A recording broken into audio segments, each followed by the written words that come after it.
After Effects allows you to create vector shape layers right inside the application. You don't even have to use other software to prepare the files.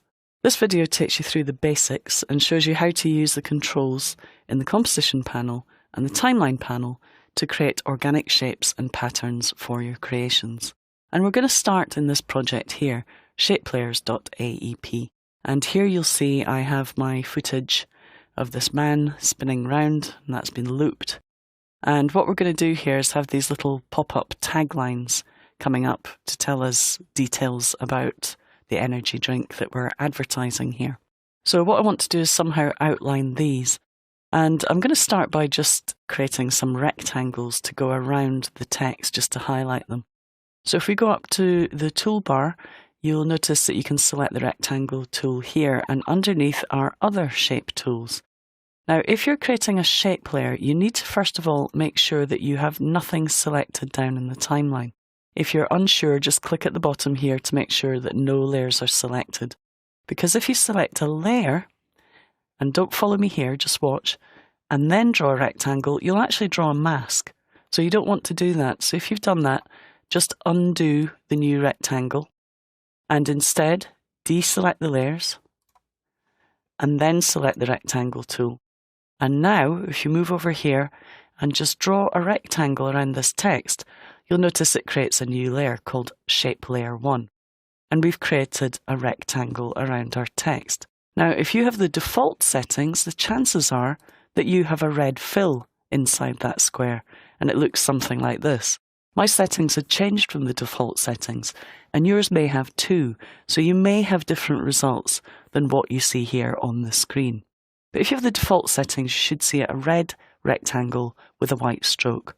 Now, the first set of controls that we're going to have a look at are up here in the application toolbar.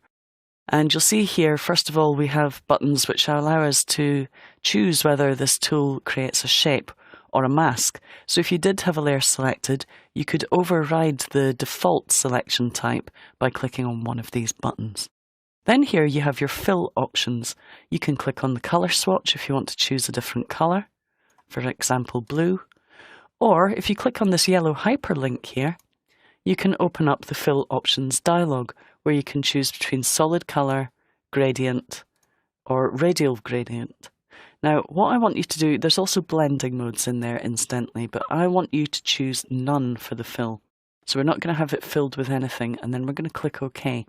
And then we're going to go over to our stroke options, and you have similar options there for the stroke options. You can add gradient strokes if you want to, but we're going to leave those and click OK.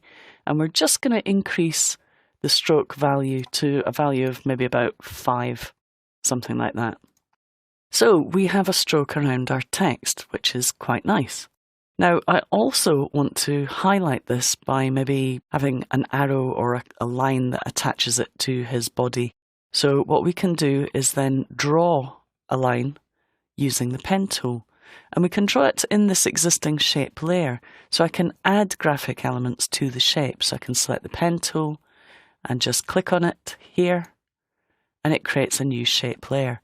So I'm going to click once, then hold down Shift and click down here to create a vertical line. And then let's keep holding down Shift and click here to create a horizontal line. And you'll see now that the stroke continues all the way to his body.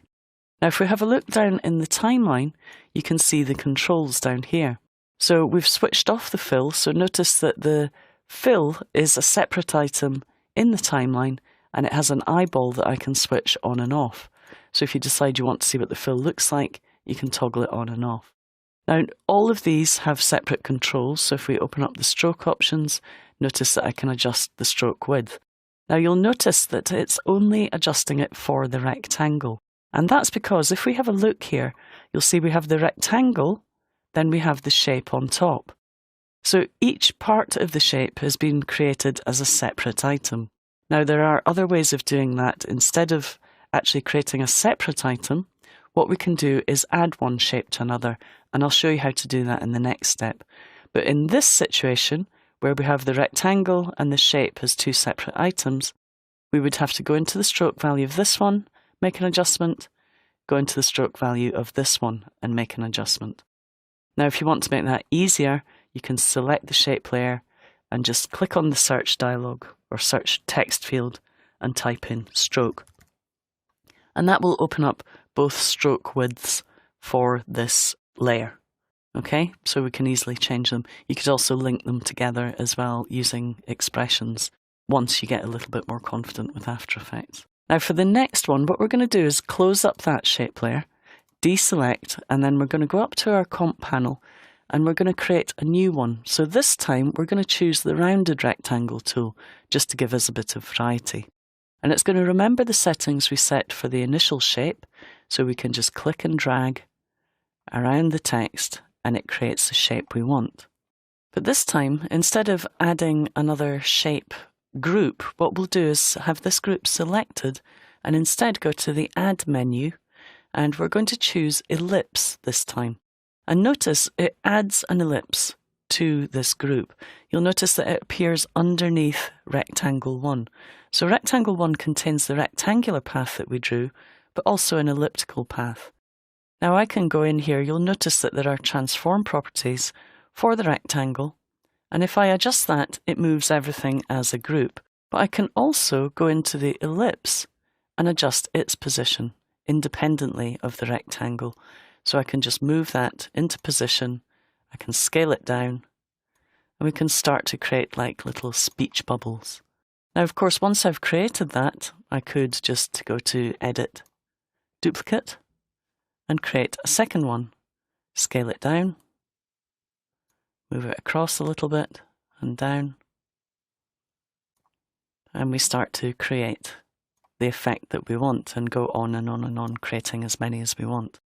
Now, the good thing about that is, notice that the stroke value now makes changes to all of the items contained within the group. Now, if you're working this way, you probably want to change this so it says rounded rectangle group, and you do that by selecting the text and then hitting the Enter key on the keyboard to make this editable. And once you've done that, just type in rounded rectangle group, and that contains the rectangle and two ellipses with all of the stroke values underneath. Now we'll take a more detailed look at shape layers in a later movie, but that's an introduction to shape layers. You'll notice that in here we also have other shapes like a polygon and a star. So by all means have a play with these tools and just practice drawing with them. And then one more thing to show you here. If I close up shape layer 2, which again we could rename if we want to, so select the layer, hit return on the keyboard and call it round rectangle frame. Okay, and we'll call this one square rectangle frame. Okay, if we open up the square rectangle frame and have a look at the stroke options, you'll notice at the moment we have butt cap selected for the line cap options, which gives us a straight edge on the line here. If we want to get a nice rounded cap, we can just choose round cap, and that's going to give us a much nicer, softer edge on the edge of that line there. So what I want you to do is have a play with the shape layers and just use the other shape layers to create an outline for this third group here. And you'll see that there's also a fourth group. If you want to turn that on and highlight that, you can do. And that will be a little bit of practice with using shape layers for you.